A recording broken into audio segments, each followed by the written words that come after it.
Hello dear brothers and sisters.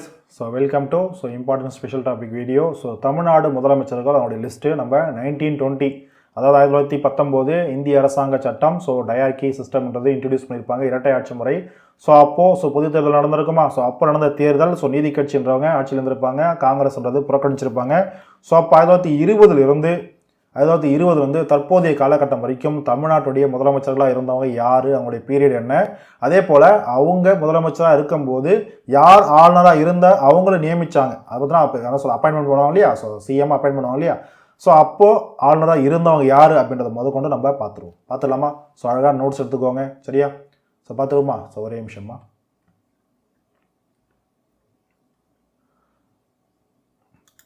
Okay, சரியா? இது ஃபுல்லாகவே பார்த்தீங்கன்னா முதலமைச்சர்கள், இது அவங்களுடைய பதவி காலம். எந்த டேட்லேருந்து எந்த டேட் வரைக்கும் இருந்தாங்க, அவங்களே நியமித்த ஆளுநர்கள் யார், அதாவது அப்போதைக்கு ஆளுநராக இருந்தவங்க யார் அப்படின்றத பார்த்துடலாம், சரியா? ஃபஸ்ட்டு நம்மளுக்கு தெரியும் நீதி கட்சி ஆட்சிக்கு வரும். யாருடைய தலைமையில்? சுப்புராயலு, சரியா? சுப்புராயலு தான் சிஎம்மாக இருந்திருப்பாரு. 1920 பாருங்கள், ரொம்ப இம்பார்ட்டன்ட். ஏன் ரொம்ப இம்பார்ட்டன்ட்? ஃபஸ்ட்டு நீதி கட்சி ஆட்சிக்கு வராங்க. இந்த டேட்டு முதல் கொண்டு தயவு செஞ்சு தெரிஞ்சு வச்சுக்கோங்க. டிசம்பர் 17 1920 1921 வரைக்கும், சரியா? 1921 வரைக்கும் இவரே சிஎம்மா இருந்திருப்பார், சரியா? சிஎம்மா இருந்திருப்பார், சரியா? அடுத்து பாருங்க, பனங்கல் ராஜா, சரியா? பனங்கட்டி நம்மளுக்கு தெரியும். ஒரே நிமிஷமா.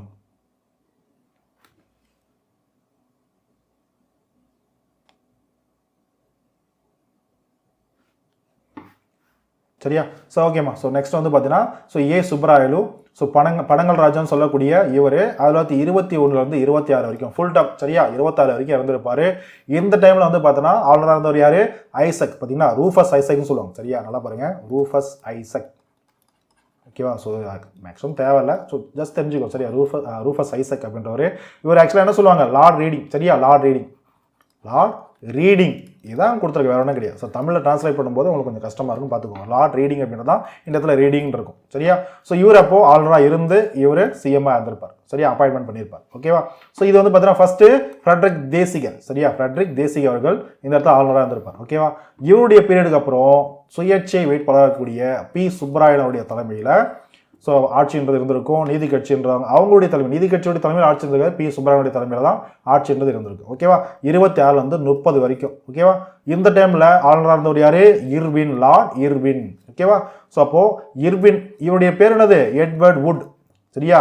எட்வர்ட் வுட், சரியா? இவருக்கு இர்வின்னு சொல்லுவாங்க, சரியா? அதை பார்த்துக்கோங்க. அடுத்து திரும்ப நீதி கட்சி ஆட்சிக்கு வருது பி முனுசாமி நாயுடு, இவருடைய தலைமையில் 1930 32 வரைக்கும். இந்த டைமில் ஆளுநராக இருந்தவர் யாரு? இர்வின் அவர்கள். நெக்ஸ்ட் பார்த்தீங்கன்னா அடுத்து ராமகிருஷ்ண ரங்காராவ், 32 36 வரைக்கும் இவர் தான் சிஎம்.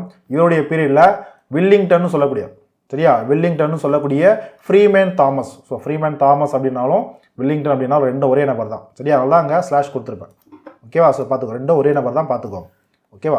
அடுத்து பிடி ராஜன் வந்திருப்பார். பிடி ராஜன் 36 அதே 36 தான், கிட்டத்தட்ட ஒரு 4 மாதம் தான், கிட்டத்தட்ட பார்த்தீங்கன்னா ஒரு 4 மாதம் தான் சிஎம் போஸ்ட்டில் வந்திருப்பார், சரியா?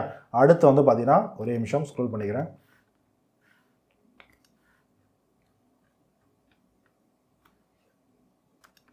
ஓகேவா? அடுத்து பார்த்தீங்கன்னா ராமகிருஷ்ண ரங்காராவ் 36 37 வரைக்கும் இருந்திருப்பார், நம்ம பார்த்துருப்போம். நெக்ஸ்ட்டு கூர்மா ரெட்டி, சரியா? கூர்மா வெங்கட ரெட்டி 37 இதுவும் 37 தான், கிட்டத்தட்ட பார்த்தீங்கன்னா ஒரு 3 மாதம் இருந்திருப்பார், 3 மாதம் சிஎம்மாக இருந்திருப்பார். ஆக்சுவலாக இதுக்கு இடையில 1935 தன்னாட்சி தன்னாட்சி அதிகாரம்ன்றது வந்திருக்கும் இல்லையா? அப்போ 1935 இந்திய அரசாங்க சட்டம். அது மூலயமா தன்னாட்சி அதிகாரம்ன்றது மாகாணங்களுக்கு என்ன சொல்றது, ஒரு சில முக்கியமான பிரிவுகள், முக்கியமான டிபார்ட்மெண்ட்ஸ், அமைச்சகம், இதெல்லாம் என்ன சொல்றது, நம்ம மாகாணங்களுக்கு பார்த்தீங்கன்னா அதுக்கான அதிகாரங்கள் கொடுக்கப்பட்டிருக்கும். இதெல்லாம் நம்ம டேரெக்டாக நம்ம பாலிட்டி படிக்குமோ சரி, இந்தியன் ஹிஸ்ட்ரி படிக்குமோ சரி, நம்ம டேரெக்டாக நம்ம பார்த்துருப்போம், தெரிஞ்சிருப்பீங்க. அதன் அடிப்படையில் என்ன பண்ணுவாங்க? இந்திய தேசிய காங்கிரஸ் போட்டி போடுவாங்க.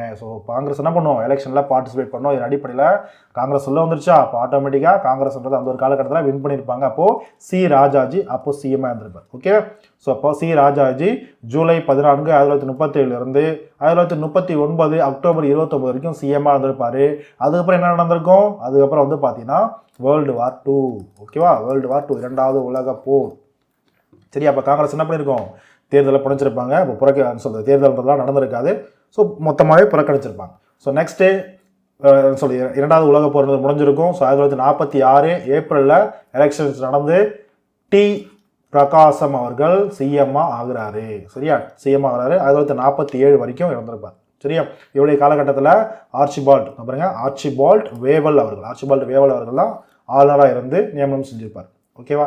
நெக்ஸ்ட் வந்து பார்த்தீங்கன்னா இந்தியா சுதந்திரம் அடைஞ்ச போது நல்லா பாருங்க, இங்கே 1947 ஆனால் மார்ச் அப்படின்றது ரொம்ப முக்கியம். ஓகேவா. அப்போது இந்தியா சுதந்திரம் அடைந்த அந்த ஒரு காலகட்டத்தில் இந்தியா சுதந்திரம் அடைந்த போது தமிழ்நாட்டுடைய சிஎம்மாக இருந்தவர் யார்? ஓமந்தூரார்னு சொல்லக்கூடிய ஓமந்தூர் பி ராமசாமி அவர்கள். ஓகேவா. ஸோ இவருடைய காலம் பாருங்க 23/3 1947 49 வரைக்கும் இருந்திருக்காரு. அப்போ இதுக்கு இடைப்பட்ட காலம் தானே இந்திய சுதந்திரம் அடைந்த காலகட்டம். அப்போ அந்த ஒரு காலகட்டத்தில் ஓமந்தூரார் தான் சிஎம்மாக இருந்திருக்காரு, பார்த்துக்கோங்க. சரியா. ஸோ இவரை நியமித்த ஆளுநர் யார்? ஆர்ச்சிபால்ட் எட்வர்ட் நை அவர்கள். சரியா, ஆர்ச்சிபால்ட் எட்வர்ட் நை. சரியா, நை அவர்கள். ஓகேவா. அதுக்கடுத்து வந்து பார்த்தீங்கன்னா பிஎஸ் குமாரசாமி வருவார். பிஎஸ் குமாரசாமி ராஜா 1949 52 வரைக்கும் இந்த ஒரு காலகட்டத்தில் கிருஷ்ணா குமார் சிங் பாவ் சிங் அவர்கள் ஆளுநராக இருந்து நியமிச்சிருப்பார். ஓகேவா. ஸோ அதுக்கு அடுத்து முதல்ல ஜென்ரல் எலெக்ஷன் இந்தியா சுதந்திரம் அடைஞ்சு இந்திய அரசியலமைப்பெல்லாம் நடைமுறைப்படுத்தப்பட்டு ஜென்ரல் எலெக்ஷன் நடக்குது. அந்த ஜென்ரல் எலெக்ஷனில் ஃபர்ஸ்ட் ஜென்ரல் எலெக்ஷனில் காங்கிரஸ் தலைமையில் சி ராஜாஜி அவர்கள் சிஎம்மா ஆகுறாரு. ஸோ ஏப்ரல் 10 1952 அதுக்கடுத்து அதே ஏப்ரல் 13 1954 வரைக்கும் தான் இவர் சிஎம்மாக இருந்திருப்பார். ஸோ இவர் கொண்டு வந்து அந்த குலக்கல்வி திட்டம் இதெல்லாம் வந்து பார்த்தீங்கன்னா நிறைய கிரிட்டிசிசம் வந்ததுனால என்ன பண்ணிப்பார்? சிஎம் பதவியிலேருந்து ஸ்டெப் டவுன் பண்ணியிருப்பார். சரியா. ஸோ இவருடைய காலகட்டத்தில் ஆளுநராக இருந்தவர் யார்? ஸ்ரீ பிரகாசா அவர்கள். ஸ்ரீ பிரகாசா. ஸோ அதுக்கடுத்து யார் உள்ள வந்திருப்பா? சி ராஜாஜி அவர்கள் பதவி துறப்பு செஞ்ச உடனே யார் உள்ள வந்திருப்பா? கே காமராஜ் அவர்கள் சிஎம்மாக இருப்பாங்க. சரியா. ஸோ 1954 63 வரைக்கும் 9 ஆண்டுகள் என்ன பண்ணிப்பார்? காமராஜர் ஆட்சி செஞ்சிருப்பார். இவருடைய காலகட்டத்தில் ஸ்ரீ பிரகாசா ஆளுநராக வந்திருப்பார். அதுக்கடுத்து ஏஜே ஜான் அவர்கள் வந்திருப்பாங்க. அதுக்கடுத்து பீஷ்மு ராம் மேத்தி அவர்கள் ஆளுநராக வந்திருப்பாங்க. கிட்டத்தட்ட ஒரு 3 ஆளுநர்கள் இவருடைய காலகட்டத்திலே மாறி இருப்பாங்க. நெக்ஸ்ட் அடுத்து மாறியிருப்பாங்க. ஓகேவா. So okay. அடுத்து பார்த்தீங்கன்னா ஒரே நிமிஷம். அடுத்து எம் பக்தவச்சலம். காமராஜருக்கு அப்புறம் எம் பக்தவச்சலம் 1963 67 இந்த காலகட்டத்தில் திரும்பவும் இங்கே யார் இருக்கா? விஷ்ணுராம் மேதி அவர்கள் தான் இந்த இடத்துல ஆளுநராக இருந்து அவரை நியமிச்சிருப்பாங்க. சரியா, சிஎம்மாக அப்பாயின்ட் பண்ணியிருப்பார். அவர் தான், ஏன்னா ஆளுநர் இவர் தான். நல்லா பாருங்க, இங்கே பார்க்கக்கூடிய ஆளுநர் எல்லாமே அந்த ஒரு காலத்தில் ஆளுநராக இருந்தவங்க. அப்போ அவங்க தான் என்ன பண்ணியிருப்பாங்க? அவங்கள நியமிச்சே இருப்பாங்க. ரொம்ப ரொம்ப இம்பார்ட்டன்ட். ஓகேவா. அதுக்கடுத்து டிஎம்கேவுடைய ஆட்சி. ஸோ முதல்ல டிஎம்கே ஆட்சி பிடிக்கிறாங்க. சிஎன் அண்ணாதுரை தலைமையில் அரசாங்கம் அமையுது. So C N Annadurai chief minister of Tamil Nadu ஆகிறாரு. 1967 1969 பிப்ரவரி 3 வரைக்கும் இவர் தான் சிஎம்மாக இருந்திருப்பாரு. சரியா. ஸோ இவர் தான் சிஎம்மாக இருந்திருப்பாரு. ஸோ இவருடைய காலகட்டத்தில் ஆளுநராக இருந்தவர் யார்? சர்தார் உஜ்ஜல் சிங் அவர்கள் ஆளுநராக இருந்திருப்பாங்க. சரியா. அதுக்கப்புறம் அண்ணா இறக்குறாரா, அதுக்கடுத்து மு கருணாநிதி அவர்கள் தான், கலைஞர் அவர்கள் தான் சிஎம்மாக வந்திருப்பாங்க. இதுக்கு இடைப்பட்ட நேரத்தில் நிறைய தெரியும். ஸோ கட்சி சார்ந்த நிறைய வந்து பார்த்தோன்னா நம்ம ப்ராப்ளம்ஸ்லாம் இருக்கும் இல்லையா. ஸோ அதன் அடிப்படையில் அண்ணா இறந்ததுக்கப்புறம் நெடுஞ்செழியன் அவர்கள் தான் அந்த இடைப்பட்ட அந்த அந்த இடைக்காலத்தில் அந்த மிக மிக குறுகிய நாட்கள். சரியா, மிக மிக குறுகிய நாட்கள் இருந்திருப்பார். லேட்டஸ்ட் ஸ்டேஜில் வந்து பார்த்தீங்கன்னா கிட்டத்தட்ட ஒரு 1 வீக் தான். ஓகேவா. ஸோ 1969 அதே 1969 பாருங்கள், அதே பிப்ரவரி 4 இங்கே பாருங்கள் 9 கிட்டத்தட்ட ஒரு 7 நாள். சரியா, கிட்டத்தட்ட வந்து பார்த்தீங்கன்னா ஒரு 7 நாள் கூட கிடையாது. ஸோ இந்த 7 நாட்கள் தான் நெடுஞ்செழியன் அவர்கள்ட்ட பதவின்றது இருக்கும். ஓகேவா. அதுக்கப்புறம் மு கருணாநிதி அவர்கள் தமிழ்நாட்டுடைய சீஃப் மினிஸ்டராக ஆகுவார். சரியா. ஸோ 1969 1971 வரைக்கும் அந்த ஒரு ஃபுல் டேர்ம். அந்த ஒரு டேர்ம் வந்து பார்த்தீங்கன்னா மு கருணாநிதி அவர்கள் சிஎம்மாக இருப்பாங்க. சரியா. இந்த ஒரு காலகட்டத்தில் யார் இருந்திருப்பா? உஜ்ஜல் சிங் தான் ஆளுநராக இருந்திருப்பார். சரியா.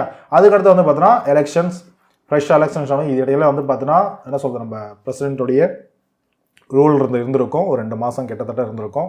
ஓகேவா. அப்போ திரும்பவும் வந்து ஜெனரல் எலெக்ஷன் நடக்குது.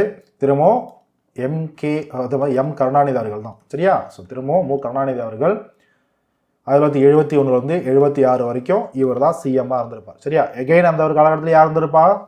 உஜ்ஜல் சிங் தான் ஆளுநராக இருந்திருப்பார். ஓகேவா. So okay. அடுத்து 1977 80 வரைக்கும். சரியா, யார் வந்திருப்பா? எம்ஜிஆர் அவர்கள். சரியா, எம்ஜிஆர் அவர்களுடைய ஆட்சி. ஸோ 1977 80 வரைக்கும் ஃபர்ஸ்ட் டேர்ம். சரி, எம்ஜிஆருடைய ஃபர்ஸ்ட் டேர்ம். இந்த ஒரு டைமில் ஆளுநராக இருந்தவர் யார்? பிரபுதாஸ் பட்வாரி. ஓகேவா. அடுத்து பாருங்க, திரும்ப வந்து பார்த்தோன்னா அடுத்து வந்து பார்த்தா செகண்ட் எம்ஜிஆருடைய செகண்ட் டேர்ம் 1980 80 84 அதுக்கடுத்து பாருங்க எம்ஜிஆருடைய தேர்ட் டேர்ம் 85 87 ஓகேவா. இதுக்கு இடையில டிஎம்கேல இருந்தார் இல்லையா நெடுஞ்செழியன், ஸோ அவர் ஏடிஎம்கேல இருந்திருப்பாரு. ஸோ எம்ஜிஆருடைய இந்த இடைப்பட்ட நாட்கள் பாருங்களேன், இங்கே 1 இங்கே 6 இருக்கும் ஓகேவா. ஸோ இப்போ இந்த இடைப்பட்ட நாட்கள் இருக்கு இல்லையா, ஸோ அங்கே பாருங்க இந்த 84 இந்த 85 பிப்ரவரி வரைக்கும் இந்த இடைப்பட்ட நாட்கள் நெடுஞ்செழியன் அவர்கள் தான் வந்து பார்த்தீங்கன்னா அந்த சிஎம் பதவியில் வந்து அதுக்கான பொறுப்பில் இருந்து பார்த்துட்டு இருப்பாங்க. ஒரே நிமிஷமா ஓகேவா. ஸோ நெக்ஸ்ட் வந்து பார்த்தீங்கன்னா 87 ஸோ எம்ஜிஆர் அவர்கள் இறந்துருவார் நம்மளுக்கு தெரியும். ஸோ இப்போ ரீசெண்டாக தான் வந்து பார்த்தீங்கன்னா இந்த வீடியோ எடுத்த இந்த ரீசெண்ட் டேஸில் தான் வந்து பார்த்தீங்கன்னா எம்ஜிஆருடைய நினைவு தினம் ஓகேவா செலிப்ரேட் பண்ணியிருப்பாங்க. ஸோ அப்போது 24/12/1987 வரைக்கும் தான் எம்ஜிஆர் சிஎம், ஏன்னா இறந்துருவார், அந்த டேட்டில் இறந்துருவார். அதுக்கப்புறம் வந்து பார்த்தீங்கன்னா ஜானகி ராமச்சந்திரன் எம்ஜிஆருடைய மனைவி ஜானகி ராமச்சந்திரன் அவர்கள் பதவியில் இருப்பாங்க. ஆனால் மிக மிக குறைவு நாட்கள் தான் அவங்கள்ட்ட பதவின்றது இருக்காது. ஸோ அகைன் வந்து பார்த்தீங்கன்னா என்னது ஆட்சி யார் கையிலுக்கு போகும், திரும்பவும் எம்கே அதாவது பார்த்தீங்கன்னா மு கருணாநிதி அவர் கையிட்ட போகுது. ஸோ 89 91 வரைக்கும் ஸோ மு கருணாநிதி அவர்கள் சிஎம்மாக இருந்திருப்பார். சரியா, அந்த ஒரு காலகட்டத்தில் யார் சிஎம்மாக இருந்து சார் யார் ஆளுநராக இருந்திருப்பாங்க, பிசி அலெக்சாண்டர். சரியா, பிசி அலெக்சாண்டர் அவர்கள் ஆளுநராக இருந்திருப்பார் ஓகேவா.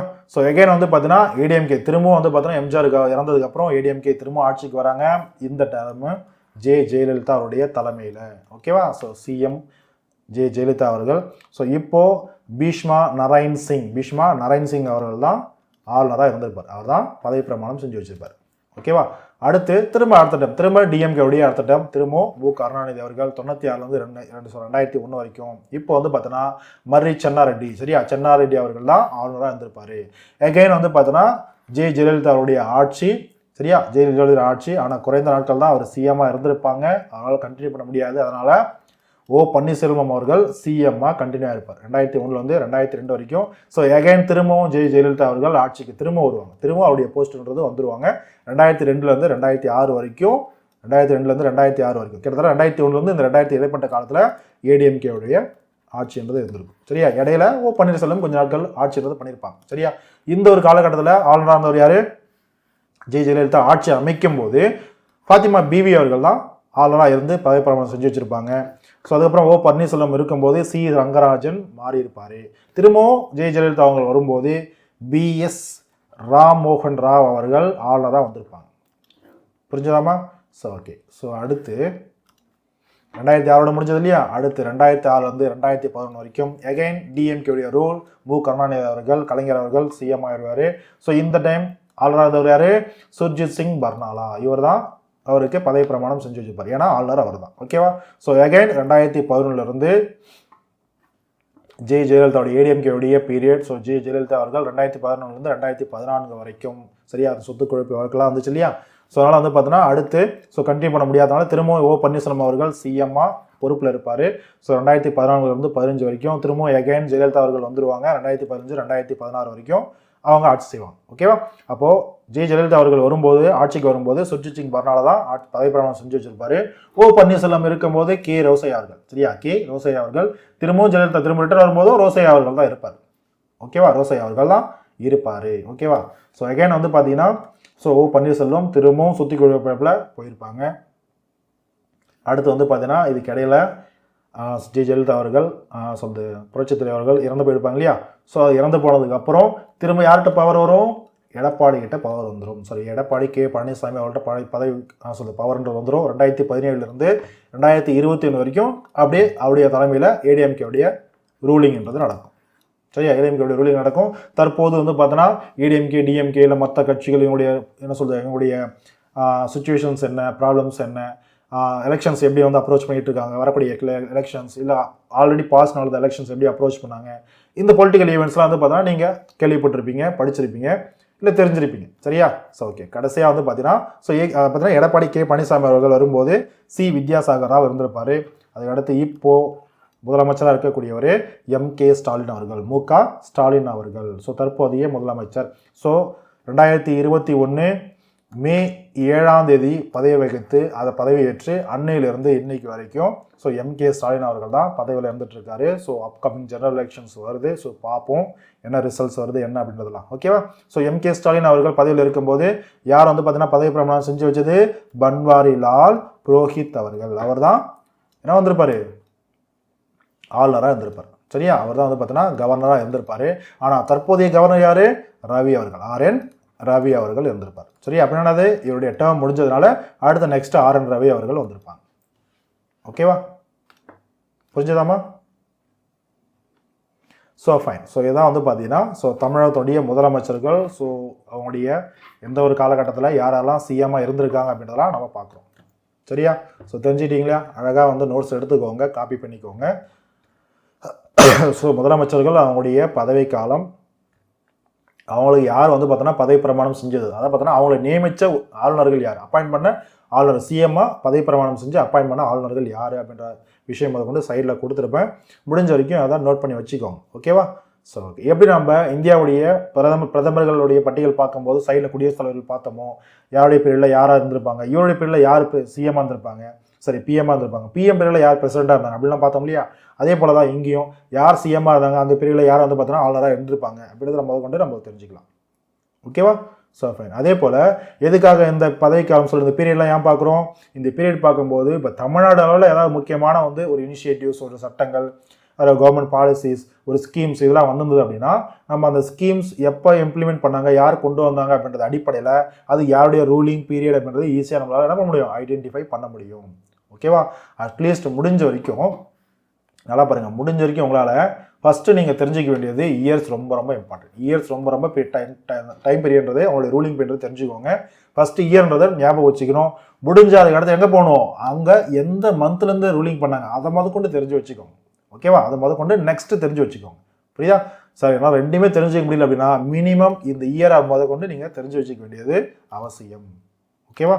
ஸோ ஓகேம்மா, கண்டிப்பாக அந்த வீடியோ கண்டிப்பாக உங்களுக்கு யூஸ்ஃபுல்லாக இருந்திருக்கும். ஸோ அழகாக நோட்ஸ் எடுத்துருப்பீங்கன்னு சொல்லிட்டு நான் நம்புகிறேன். மறுபடியும் நம்ம அடுத்த ஒரு வீடியோவில் அடுத்த ஒரு ஸ்பெஷல் டாபிக்ஸோட பார்க்கலாம். சரியா? அதே போல் இந்த வீடியோ இந்த இன்ஃபர்மேஷன் வந்து பார்த்தீங்கன்னா உங்களுக்கு பிடிச்சிருந்தது, புரிஞ்சிருந்தது அப்படின்னா அழகாக ஒரு தம்ஸை கொடுத்து லைக் பண்ணுங்கள். அதே போல் இன்னொரு முக்கியமான விஷயம், இது மாதிரி பேசிக் இன்ஃபர்மேஷன் சின்ன சின்னதாக சொல்லிட்டு போனால் போதுமா, இல்லை நம்ம டீட்டெயில்டாக எடுக்கலாமா அப்படின்றதையும் கீழே கமெண்ட்டில் சொல்லுங்கள். நான் அதுக்கு அந்த மாதிரி என்னன்றதை பார்க்கலாம். ஓகேவா? ஏன்னா வீடியோ ரொம்ப லென்த்தாக நம்ம நிறைய விஷயம் நான் சொல்ல போய் ரொம்ப லென்த்தாக போயிடுச்சு அப்படின்னாலும் இந்த மாதிரி சின்ன சின்ன விஷயம், முக்கியமான இன்ஃபர்மேஷன், சின்ன விஷயமா இருந்தாலும் முக்கியமான இன்ஃபர்மேஷன் இதை நீங்கள் நிறைய பேர் வந்து பார்த்தீங்கன்னா பார்க்குறதில்ல. அதனால வந்து பார்த்தீங்கன்னா நான் வீடியோ வந்து ரொம்ப லென்த்தாக விடாமல் ஓகே என்னன்னா என்ன அப்படின்றத மட்டும் சொல்லிட்டு போயிடலாம் அப்படின்றதால தான் எடுக்கிறேன். ஓகேவாமா? ஸோ ஓகே, மறுபடியும் நம்ம இன்னொரு வீடியோவில் பார்க்கலாம். So thank you.